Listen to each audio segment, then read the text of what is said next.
Baik, selamat pagi semuanya Bapak Ibu. Selamat pagi. Terima kasih. Baik Bapak Ibu, pada hari ini kami sebagai CGP akan melakukan pengimbasan ataupun sosialisasi tentang budaya positif yang sudah kami dapatkan pada modul 1 sebelumnya.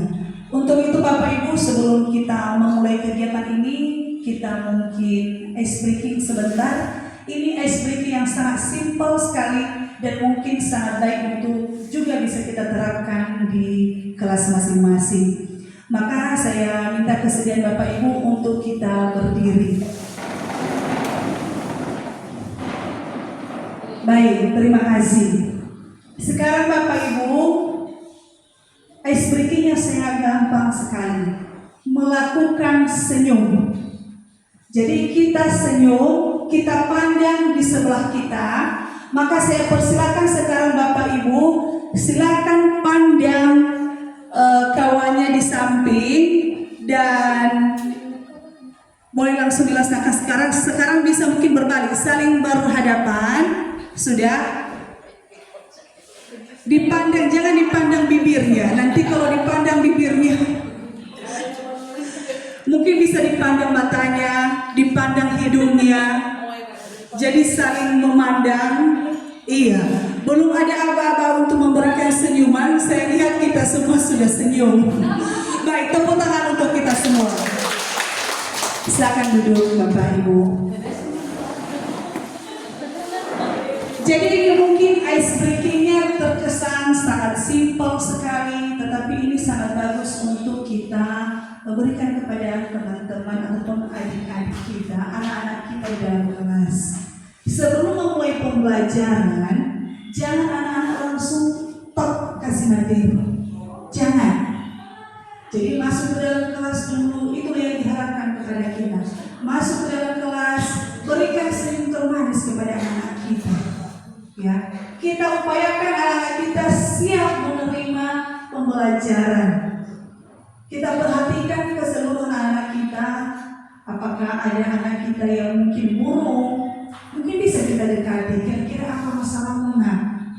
Mungkin saja dia belum sarapan tadi pagi. Jadi kalau belum sarapan tadi pagi, apa mungkin solusi yang bisa kita tawarkan sehingga anak-anak kita tersebut bersedia ataupun bisa mengikuti proses pembelajaran. Jadi pada budaya positif ini, saya rasa istilah budaya positif sudah sangat sering kita dengar. Walaupun demikian, mungkin ada 1-2 orang yang mau menyampaikan apa sih budaya positif yang diketahui. Saya persilakan, mungkin ada dari kita yang bisa menyampaikan apa itu sih budaya positif menurut pemahaman kita. Ibu kurikulum mungkin bisa.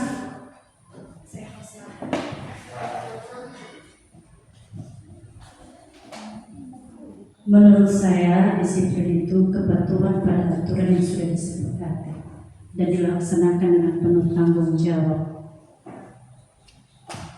Baik, tepuk tangan untuk Ibu kurikulum. Baik, terima kasih. Tetapi disiplin positif di sini memang sangat betul sekali. Bahwa disiplin positif itu kita mengharapkan anak-anak mengikuti aturan yang sudah berlaku. Tetapi dalam hal ini bukan hanya sekedar mengikuti aturan saja. Kita mesti menggali lebih jauh. Anak tersebut mau mengikuti aturannya mengapa? Apakah karena takut? Ataukah memang anak itu benar-benar memahami dengan baik mengapa saya harus mengikuti aturan? Inilah yang akan kita kupas nanti pada permasalahan ini. Mungkin bisa dilanjut Ibu Sofi.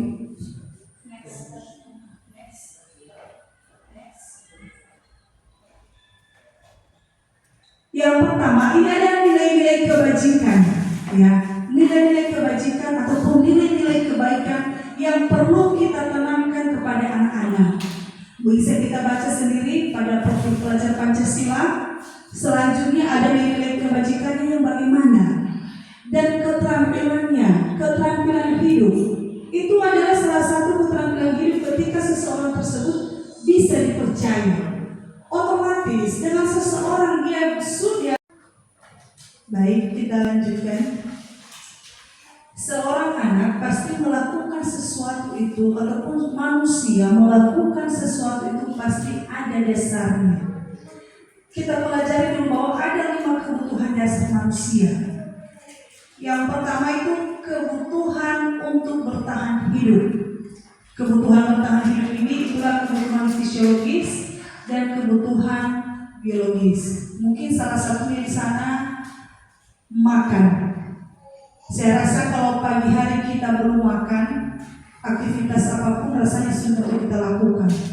Ataupun kalau kita lagi kelaparan, ada istilah kalau kita di Nias ini, lena fatu jelena anak, tapi fatu jelena kesibetua. Berarti itulah bahwa memang kebutuhan dasar itu sangat penting.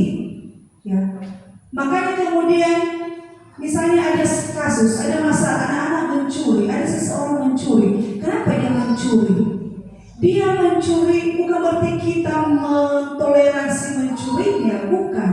Tetapi kita harus mengetahui akar permasalahannya. Bisa saja seseorang saya tidak mau mencuri, tetapi karena kebutuhan hidup untuk isi perutnya, maka dia mencuri. Jadi pada grup penggerak ini itulah yang mau kita gali, supaya kejadian-kejadian seperti itu bisa kita temukan permasalahannya. Selanjutnya cinta dan kasih sayang. Ini adalah kebutuhan manusia, kebutuhan kita juga. Saya juga merasa seperti begitu. Banyak keluarga hancur karena kurangnya komunikasi. Setiap manusia, tidak ada satu orang pun manusia yang tidak mau ketika diperhatikan. Ataukah kita yang ada di sini, saya rasa kita semua senang ketika misalnya berjumpa dengan rekan, menyapa, senyum. Kemudian kita senang diberi pujian. Walaupun kategori ada juga yang dikatakan haus akan pujian. Siapapun orang pasti mau dipuji, termasuk saya sendiri. Kalau misalnya disampaikan selamat pagi ibu, ibu cantik hari ini, bohong kalau saya bilang saya tidak senang. Karena memang secara naluriah kita membutuhkan itu. Walaupun mungkin ada persennya masing-masing. Selanjutnya kebebasan. Begitu juga kadang-kadang anak-anak kita. Mereka kalau di dalam kelas itu mereka ribut. Sebenarnya mereka hanya butuh bebas. Mereka pengen tidak dikoordinir. Hanya saja ada hal-hal tertentu yang memang harus kita laksanakan untuk mengatur. Kalau tidak ada juga aturan, maka semuanya seakan-akan tidak teratur dan berlaku begitu saja. Kemudian penguasaan ataupun power.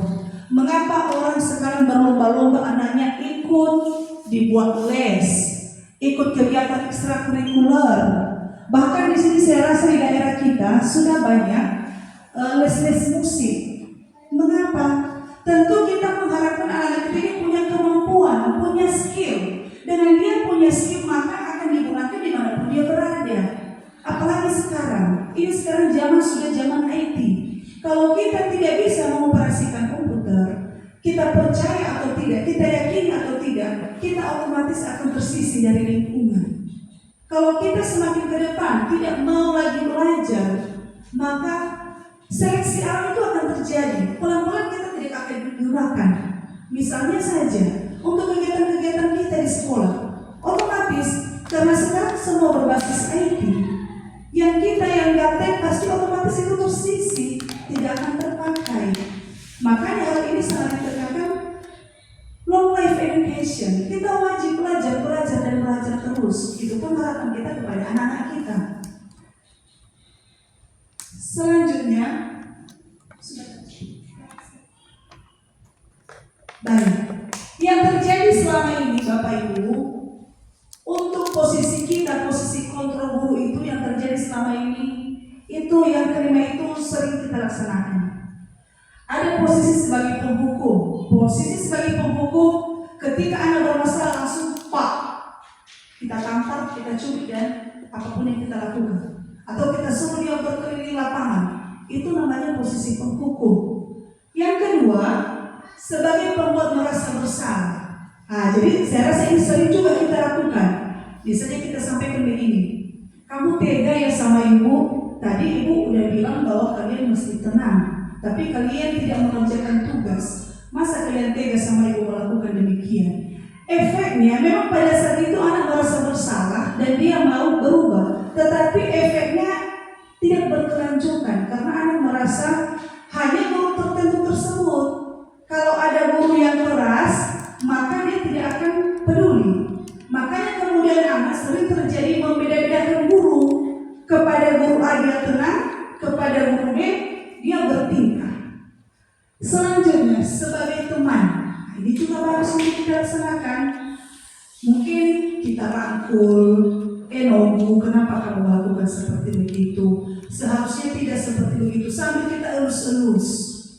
Ada tipikal siswa kita yang seperti itu kan. Kemarin beberapa bapak guru cerita kepada saya, siswa kita ini harus kita elus-elus, harus kita baik-baik bicara. Nah masalahnya kan terkadang kondisi kita tidak selalu terima dalam setiap saat. Itu saya sampaikan tadi. Bisa saja dari 5 kebutuhan tadi ada yang tidak terpenuhi. Selanjutnya sebagai pemantau. Kalau pemantau posisinya hanya mengecek-ngecek saja. Ya mungkin ini lebih dikatakan biasanya kepala sekolah jauh mungkin yang sering. Dia pantau, hari ini banyak yang tidak lengkap, hari ini banyak yang tidak rapi. Jadi hanya sebatas begitu saja. Maka yang diharapkan adalah posisi kelima sebagai manajer. Itu yang kita harapkan. Kalau dulu katanya posisi manajer itu di sekolah adalah kepala sekolah. Sekarang tidak. Kalau dulu kepala sekolah itu adalah seseorang yang harus kita anggap tinggi, kemudian kalau dia datang kita harus yang harusnya tadi kita lagi hanya kemudian kita harus diam. Yang sekarang tidak seperti itu yang diharapkan. Bagaimana kita berkolaborasi? Bagaimana kita bekerja sama? Yang diharapkan juga guru-guru seperti begitu. Ya, jadi kepala sekolah dengan guru adalah rekan kerja, bukan atasan dan bawahan. Secara umum manajernya adalah kepala sekolah, tetapi keseluruhan cara kita bersikap di ruangan adalah sebagai posisi manajer. Ya, bagaimana sih seorang manajer itu? Nanti kita akan lihat di langkah selanjutnya.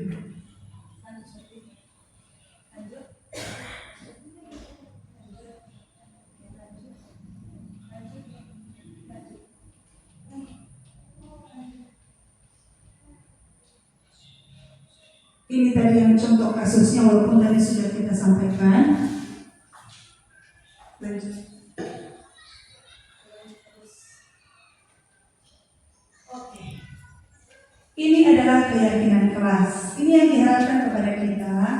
Jadi sebenarnya sebelum ini nanti saya harapkan juga kepada kita pada saat tahun pembelajaran yang baru, para wali kelas harus sudah menyusun apa itu keyakinan kelas.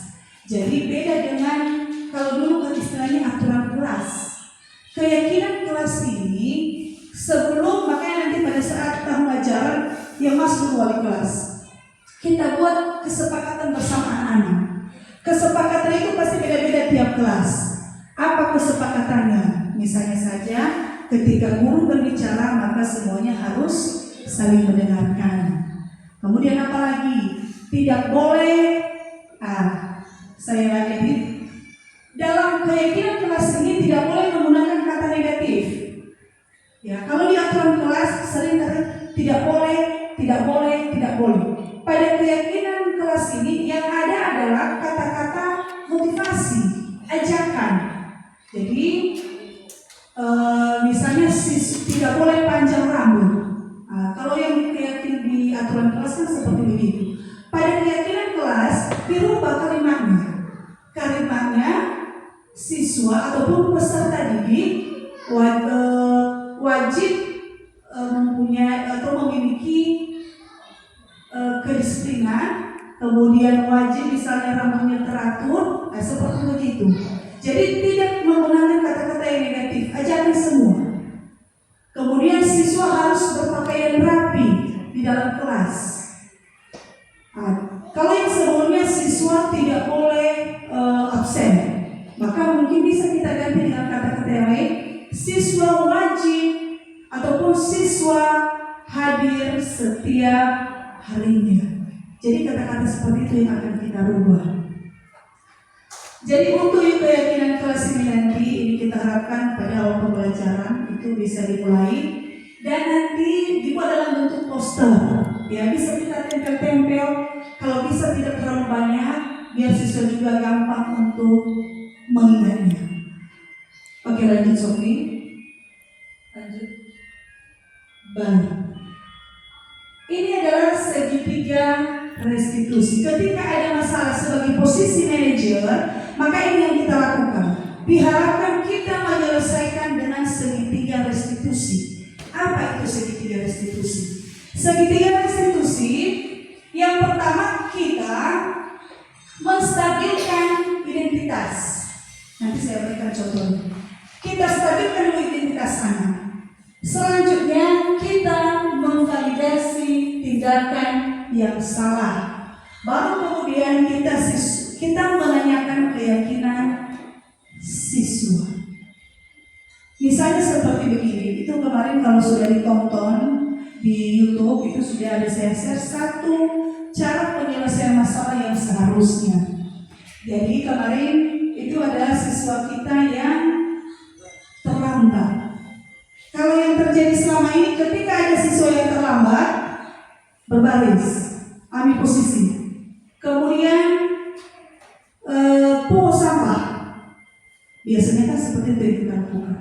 Tetapi yang diharapkan pada kegiatan restitusi ini, ketika ada siswa yang terlambat, maka kita panggil. Kita tanyakan apa alasannya. Nah, kenapa kamu terlambat? Atau mungkin sebelumnya kita panggil, kamu tahu ini mungkin bisa dilakukan oleh wali kelas dan mungkin bahkan kita semua Bapak Ibu. Nah, kamu tahu kenapa Ibu panggil? Tidak tahu, Bu.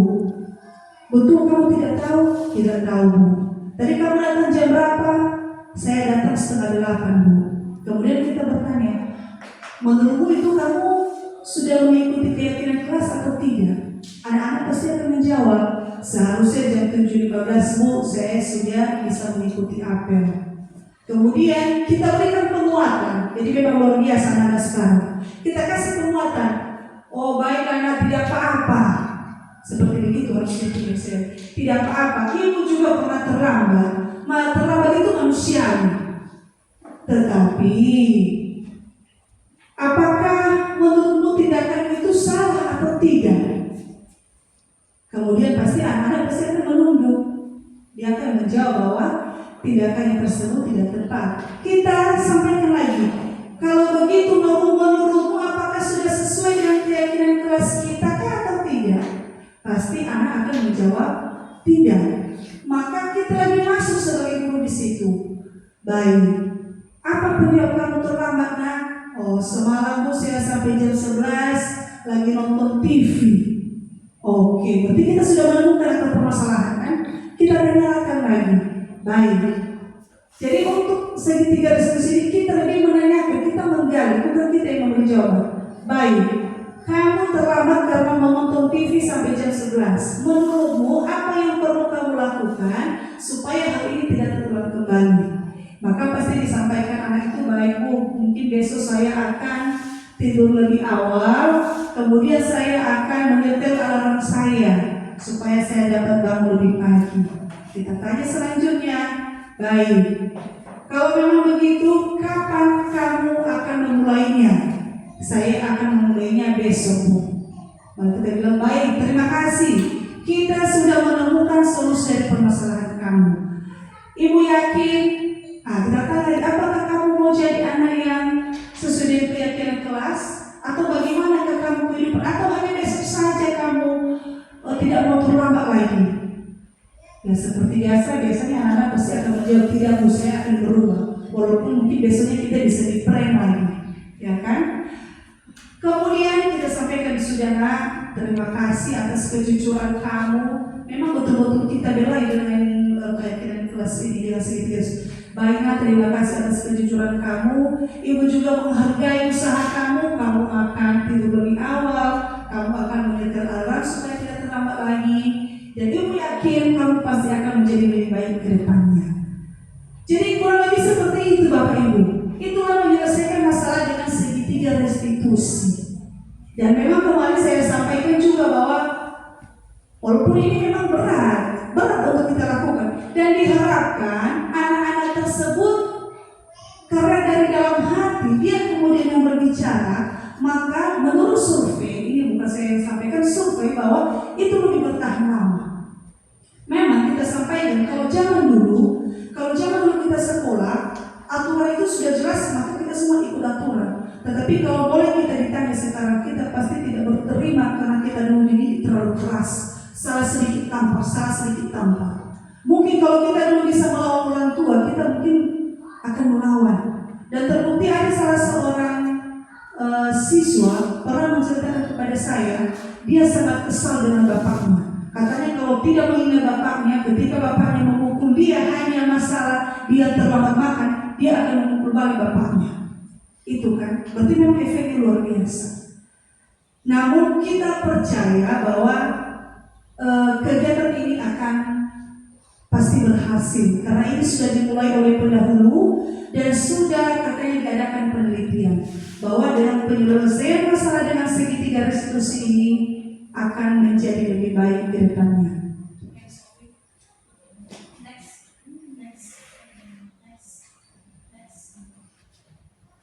Baik, jadi inilah kesimpulan yang akan kita dapatkan. Budaya positif tersebut pastinya akan tercapai kalau ada yang namanya disiplin positif. Dan disiplin positif tersebut akan gampang atau akan terlaksana kalau ini tercapai. Kita buat keyakinan kelas. Keyakinan kelas ini wajib kita buat sebelum proses pembelajaran. Selanjutnya ini di kelas sendiri. Dan selanjutnya setiap kita masuk ke dalam kelas, ini yang mungkin terkesan waktu. Saya juga minta pada saat CGP, setiap kami diingatkan apa aturan kelas kita. Jadi mungkin kita sampai, ya Bu, masa setiap masuk kami harus menyampaikan apa keyakinan kelas. Ingat Bapak Ibu, kita juga ingat setiap yang sering diingatkan kepada kita. Kadang-kadang kan kita bukannya tidak tahu, anak-anak bukannya tidak tahu, tetapi dengan sering disampaikan, ibarat anak yang sering dinasihati. Walaupun dia tahu bahwa pulang malam itu berbahaya, tetapi kalau hanya sekali orang tua yang menyampaikan, maka bisa saja bisa lupa. Tetapi dengan sering orang tua menyampaikan, maka diharapkan itu akan tersimpan di memorinya. Begitu juga dengan si anak.